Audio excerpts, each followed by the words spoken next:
Good afternoon and welcome to EyeOnSheridan. I'm Ryan Russell. And I'm Molly Brown. A deadly attack in Tunisia, Canada to extend and expand their mission against ISIS, and the jury has reached an impasse in the Via Rail trial. But first, hundreds of students at U of T walked out of their classes today to show frustration at how the strike is affecting their education. Students rallied outside of the president's office to demand a tuition refund after the university refused to meet with the union for over 2 weeks. They are being instructed to teach themselves and run their own labs until the dispute is resolved. Over 2,000 students signed a petition protesting the handling of the strike. Meanwhile, some classes resumed at York University, but that strike is also still ongoing. The OPP were forced to put an emergency response plan into effect after a tanker spilled 40,000 liters of oil on the 401 near Trenton. As many as 40 tractor trailers were involved in the crash that resulted in 4 people being taken to hospital with non-life-threatening injuries. Toronto police have identified a female suspect connected to a hit and run over the weekend. 31-year-old Anna Ditavong hit 2 men who got out of their car when she rear-ended them near Lansdowne Avenue and DuPont Street. After fleeing the scene, she had been charged with theft of a motor vehicle, 2 counts of assault with a weapon, dangerous driving, failing to remain, and failing to turn herself into police. A 15-year-old girl has gone missing in Toronto for the second time in a week. Rachel Stinnes was last seen at 6:05 p.m. on Tuesday in the Ossington Avenue and Queen Street West area. Police are concerned about her safety. Anyone with information about Stinnes' whereabouts should call Crime Stoppers. And Toronto police have received roughly 20 calls on Tuesday reporting a man they suspected of starting a telephone scam. It was said that the man told his victim they were wanted for fraud and the warrant could be resolved by making a payment. None of the victims agreed to send the man any money. Toronto police are reminding people that warrants cannot be settled by payment. Anyone with information is asked to call Crime Stoppers. So Sheridan, tell me, how much do you love our school? Well, our reporter Michael Apiakubi went around Trafalgar campus to find just how much. Mike? I asked Sheridan students, what do they think about Sheridan? We love Sheridan! Sheridan students, let your voice be heard. The National Survey of Student Engagement wants you to tell them about Sheridan. Mark Chapman, the Director of Institutional Research, is the leading man to the survey, which is comparing Sheridan degree programs to other university programs across the country. Capturing and measuring the student experience, both in the classroom and outside the classroom. But one of the main features of it is that it does allow us to capture how well we're doing in various aspects of the educational experience versus our peers in Ontario universities and universities across Canada.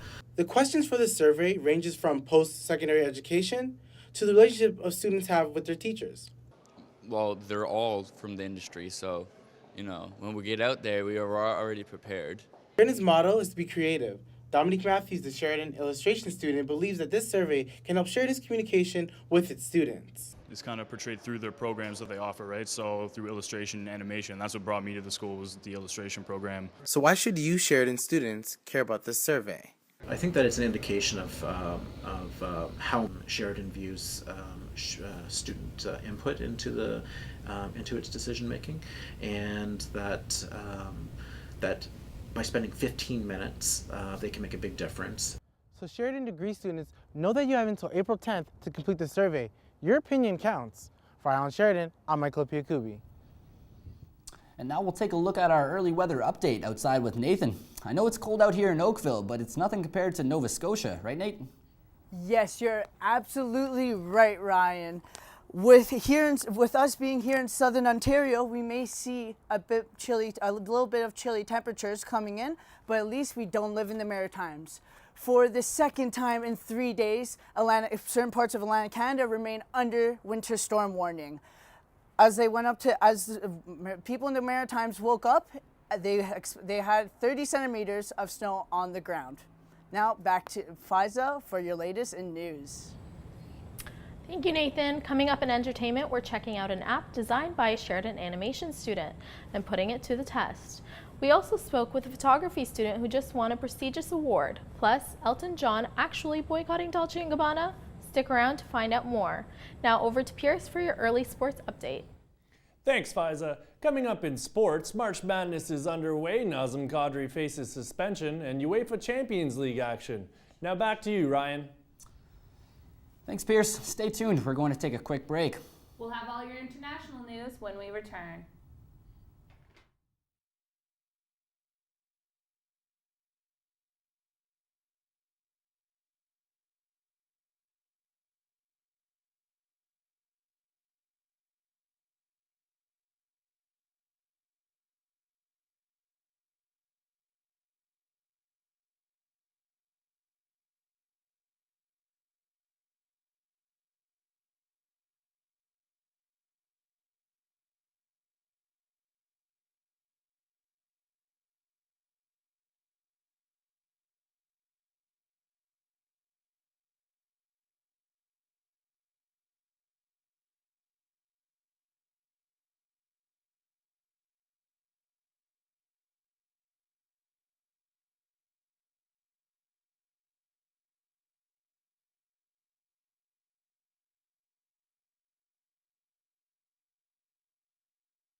A terrorist attack in Tunisia has left many killed and wounded. Prime Minister Habib Assid confirmed 21 are dead after an attack on the National Bardo Museum near the Parliament building, including 17 foreign tourists. It began as gunmen dressed as soldiers opened fire on tourists getting off buses outside the museum, which is located near the country's Parliament building. The attackers entered the museum taking hostages. 2 of the assailants were killed in a gunfight with police who are still searching for other suspects. The attack was the worst since an al-Qaeda suicide bombing in 2002. Prime Minister Stephen Harper said his government will put forward a proposal to expand the Canadian military mission against the Islamic State. The proposal will include expansion in Iraq, but Harper didn't say whether further expansion in Syria would be part of it. The motion will be discussed in the House of Commons sometime next week. A Toronto jury has reached a unanimous verdict in one of the 2 men accused in a terror plot to derail a Via train. The 12-member jury reached an impasse on some of the accounts against the co-accused. They face a total of 9 terror charges. The use of social media to increase the involvement of young people is among the key trends highlighted in federal analysis of protected activity in Canada over the last 5 years. The government is claiming it allows a larger geographic reach in the organization of protests and an increase targeting important infrastructure such as rail lines, resulting in increasing the impact of the demonstrations. Protests erupted in Frankfurt with people jamming the streets to show their displeasure at the opening of the new European Centre's bank headquarters. Dozens were hurt and approximately 350 people were arrested. During the early morning protest, a minority of the participants torched police cars and threw stones at officers, while others marched peacefully. 10,000 of the calm protesters regrouped to hold a peaceful rally in the town square later that day. This is all part of the ongoing protest against government austerity measures. Israeli Prime Minister Benjamin Netanyahu retained his position as the leader of Israel after a tight race in yesterday's elections. Netanyahu's Likud party trailed in public opinions poll leading up to the election, but managed to win 29 seats in parliament, while the Zionist Union won 24. To celebrate his victory, the Prime Minister visited Jerusalem's Wailing Wall to give thanks to his political victory. A motorist killed one of Yemen's top journalists, Abdul Karim al-Kawani, who is also an activist close to the country's dominant Houthi group. The killing ends a relative hiatus in bombing and shooting attacks in the capital since January. The liberal writer angered activist allies when he backed the group's dismantling of parliament last month. And earlier today, Serbian police arrested 7 suspects in connection with one of Europe's worst atrocities.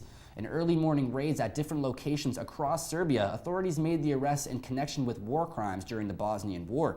The suspects are accused of perpetrating the massacre of 1,000 Muslim men at a warehouse near Srebrenica during the Bosnian War in 1995. The victims were mostly men and boys. The entire conflict claimed the lives of 8,000 men and was the largest massacre in Europe since the Holocaust.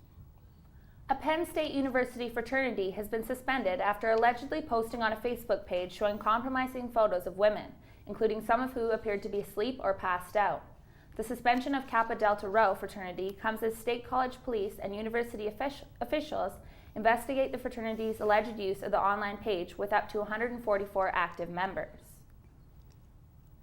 An 18-year-old neighbor has been charged in the attack of a Burmese family with a knife last night, stabbing 3 young brothers to death and also wounding his mother and a 14-year-old sister. The suspect had been identified as El Lar Dotu. He knew the family, but police didn't know any more about their relationship. Dotu is also Burmese. 2 suspended Liberal MPs accused of sexual misconduct will not be allowed back into caucus after a report on the allegations, including complaints from more women. Liberal leader Justin Trudeau suspended Massimo Pichetti, who then resigned, and Scott Andrews from the caucus last November after 2 female NDP MPs made sexual assault and harassment claims against them. Both Pichetti and Andrews have cooperated and have denied all accusations of improper behavior, as none of them have been proven in a court of law. Lee Anderson, a 15-year-old Cree girl, mysteriously disappeared 2 years ago. Her death is one of RCMP's 225 unsolved cases of missing and murdered Indigenous women across the country. The RCMP believes her killer is almost certainly living in the God's Lake Narrows community, which is only accessible by air or ice road in the winter. The investigation is ongoing. The RCMP and health officials are concerned about a painkiller linked to more than 100 deaths in Alberta last year. Fentanyl, a drug more powerful than morphine, is reportedly mixed with street drugs and sold to unsuspecting buyers. Police have seized more than 88,000 tablets since last April and claim organized crime is being their manufacturing. Stephanie Huck is the mother of an autistic boy who was handcuffed at school last month. She spoke out today about what they want from the school. At this juncture, our son cannot return until both the school board and the school have given us full disclosure of all records pertaining to the care and control of our son. No discussions, no negotiations until we know exactly what happened to our son. Daniel Tenover was handcuffed at school during an episode. His parents' ultimate goal is to have him return to school. The votes have been tallied and the results are in. Here's Chris Tobigan with what the new Student Union Board of Directors have in store for Sheridan. Sin Seng doesn't see himself as much of a politician, but he is happy to help improve Sheridan as a newly elected board of director. Honestly, it feels great. I've run for many things that involve student bodies before, but this is the first time getting such a prestigious position. I'm the voice for 19,000. The Student Union's Board of Directors is an organization that uses student feedback to help improve the college experience. The newest board was voted in on Friday. There's very little turnover following the elections this year, with only 4 members of the board being re-elected. Student Union President Jenna Pulver works with the board throughout the school year. She says having new students on board is important because it offers more creative input in the process. So I think having fresh perspectives and people that are willing to try new things, but then also having some continuity and having some similar board members is really beneficial. Some of the plans for the board this year include improving transit options around the campus, building a new student hangout at HMC, and evaluating strategic planning for each school. For Zeng, he's eager to get started. And I'm just really happy that I'm in a position that I'm now able to make a difference and be the voice for the Trafalgar campus. With a new student union president being promoted next year, the student board of directors will be looking for potential candidates to fill the position. Reporting for EyeOnSheridan, I'm Chris Dobigan. It looks like Sheridan's big digital clock has heard its last tick. Our reporter Gabby Mendoza tells us why this art installation on campus was so short-lived. Have you noticed this digital clock in the main entrance of Sheridan? Well, you won't be seeing it anymore. The installation by John Sasaki is being taken down today after being up there for 5 months. Well, it is a temporary contemporary, so the whole mandate of that program is that we basically showcase we put out a call to the arts community through various platforms, and so within our budget, that's how it's meant to be used. John Sasaki's installation, titled A Closet 24 Hours into the Future, is being displayed at Sheridan as part of the Campus Enhancement Group Temporary Contemporary Initiative. They awarded Sasaki with $7,000 to cover his work being displayed, and an extra $1,000 for transportation, installation, and insurance. Now, I must say that we're getting all kinds of responses because it's been so visible. I think it's kind of unnecessary. I mean, I come from the other side of Sheridan, so I never really get to see it. I don't really know what it's used for. It's just sort of there. But now, people have grown used to the clock. I think it's convenient just because, I never know what time it is. I think it was one of the nicest things that you see when you come in through the old front entrance. So why a clock, you may ask? Well, according to the artist, the clock points to the idea of tomorrow in a hopeful and optimistic way, and to ask yourself where you will be in 24 hours. It's playful character, that it was very conceptual, but it was very tactile and very accessible. So on the one hand, everybody gets a clock, but this monumental kind of public presence at Sheridan was very appealing. So as you can see, John Sasaki and his team have just finished taking down the piece. So whether you enjoy the clock tower or didn't quite get it, it is now gone.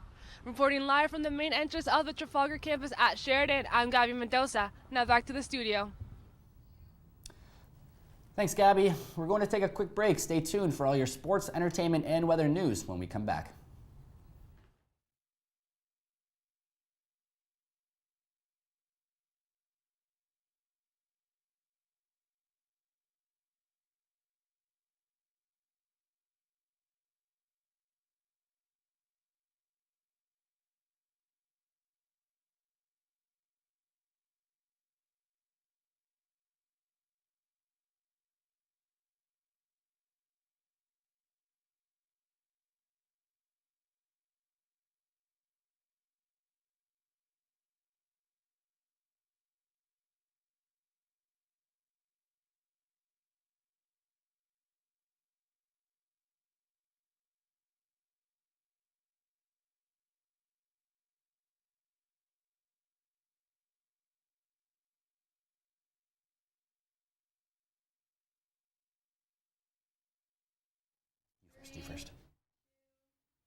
Welcome back to Eye on Sheridan. Here's Pierce with your sports news. March Madness is coming up. Pierce, filled out that bracket yet? I sure have not. I already know the winner. Duke Blue Devils are going to be taking this one. Thanks, Ryan. It's time for the dance. March Madness has in fact arrived. Last night, the feature game had the Hampton Pirates against the Manhattan Jaspers. Hampton found success and enjoyed scoring with ease on the inside of Jaspers' defense en route to a 74-64 victory. The reward is a showdown with the #1 ranked Wildcats. The second game of the night had the Ole Miss Rebels down by 17 at halftime to defeat Brigham Young Cougars 94-90, earning them a game against the 6th-seeded Xavier. Andrew Wiggins makes his long-awaited debut as his Minnesota Timbers are in town to take on the Toronto Raptors. The game is a double homecoming of sorts, with former Raptors coach Sam Mitchell taking over coaching duties for the Wolves, while head coach Flip Saunders attends Family Matters. UEFA Champions League play resumed last night with quarterfinal spots at stake. Arsenal was away to Monaco, needing 3 goals to advance.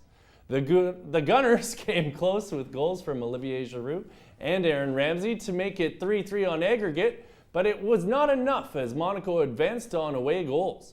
In Madrid, Bayer Leverkusen held a 1-0 advantage over the home side Atletico. Mario Suarez' strike forced extra time, but nothing could be settled. Fernando Torres scored the decisive penalty to send Atletico through to the quarters. How would you like free hamburgers for life?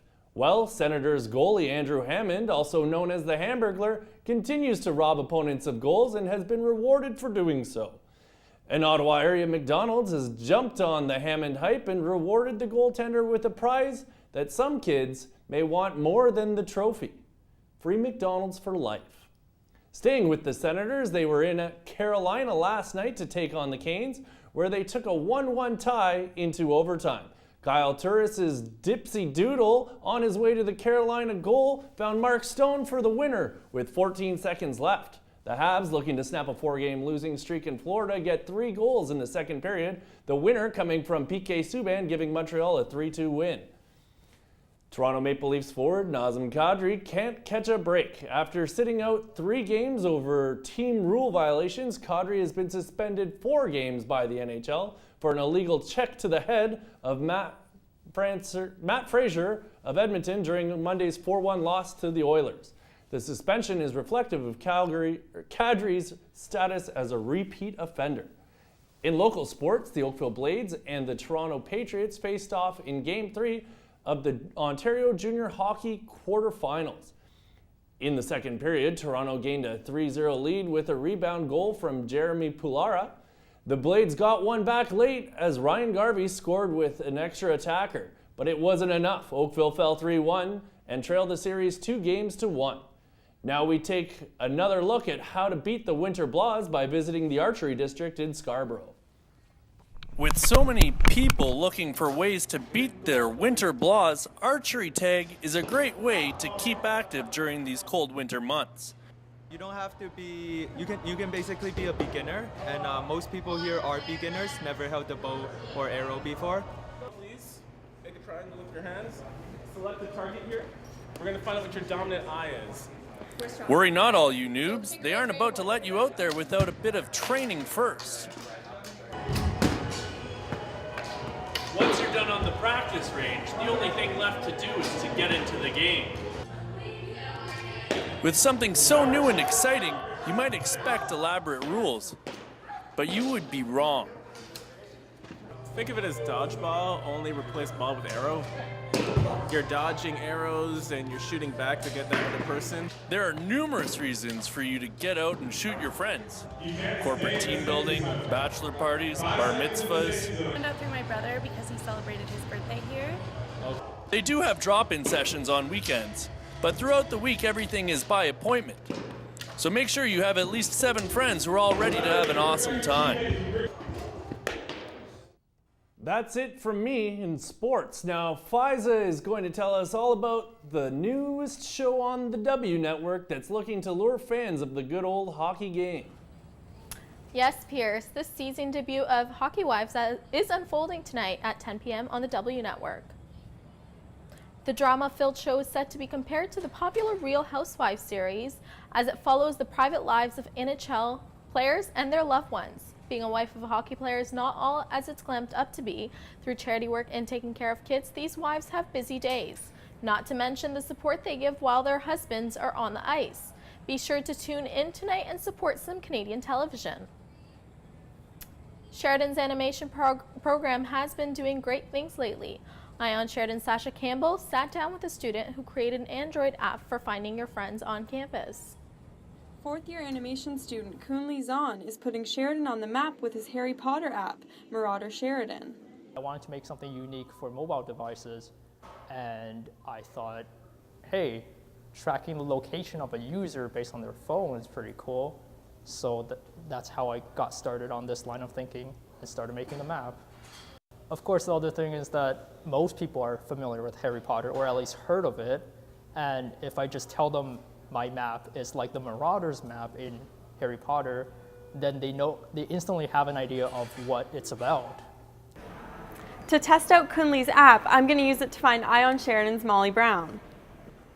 We're downloading it on both of our phones, so let's check out how this works.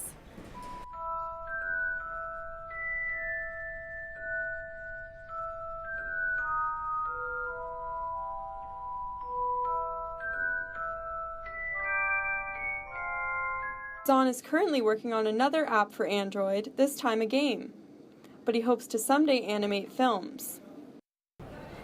The Marauder Sheridan app is available to download on Google Play for your Android phone. Now all I need is a little bit of magic. For EyeOnSheridan, I'm Sasha Campbell. Katie Doyle, a Bachelor of Photography student here at Sheridan College, has won an International Photography Award at the Art Directors Club in New York City. Doyle was selected as a member of the Canadian team in the competition.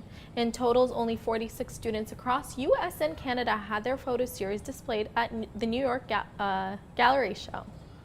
I've never really shown my work to that big of an audience and never really had anyone from the industry other than my profs look at my work. So it was really cool having their insights on it. Sheridan's craft and design students are competing for a spot in a Toronto gallery showcasing their food. Why is the teleprompter not running? The exhibition explores food-related concepts through ceramic, glass, textile, and industrial designs that students. Only 9 out of 18 projects will be featured in Toronto's Hilditch Architects Gallery. You can catch the exhibition at the Trafalgar campus and the Dolce & Gabbana are firing back after several big names have announced they're boycotting the label. The response comes after the designers made controversial comments about the children conceived through IVF. We are gay. We love gay couple. We love a gay adoption. We love everything. It's just an express. Domenico is express. My point of view is my private point of view. Elton John, who has children of his own through in vitro fertilization, was one of the first to speak out against the brand. Tweeting them angrily just a few days later, he was seen sporting a Dolce & Gabbana bag. Stick it to the man, Elton, or not. It looks like the fashion police themselves have been taken into custody and will be locked down on hiatus. E! Network announced yesterday that they're taking the opportunity to refresh the show before the next awards season. This comes following the exit of Kathy Griffith and Kelly Osbourne due to controversial comments made on the post-Oscars show. Critics speculate that Fashion Police won't be released until at least September. That's all I have for entertainment. Let's head over back to the desk. Thanks, Fiza. Stick around. We'll have your 5-day forecast with Nathan when we return. Stay tuned.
Welcome back to Eye on Sheridan. Nathan, still cold out there?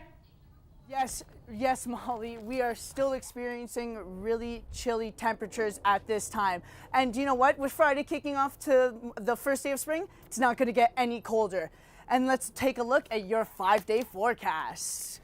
Thursday brings us mainly sunny skies with a high of 2 and the low being -6. Friday officially marks the first day of spring with a mix of sun and cloud, with the high being 4 and the low being -5. Saturday brings us a chance of spring showers with a high of 4 and the low being -5. Sunday has mainly sunny skies with a high of -1 and the low of -9. Expect mainly sunny skies on Monday as well with a high of 0 and a low of 6. With spring right around the corner, we have many reasons to stay positive. But now back to a warmer place. Back to you guys. And that's all for today's Eye on Sheridan. Be sure to check us out online at EyeOnSheridan.com and follow us on Twitter. I'm Ryan Rossell. And I'm Molly Brown. We'll see you next week. Oh, Heather.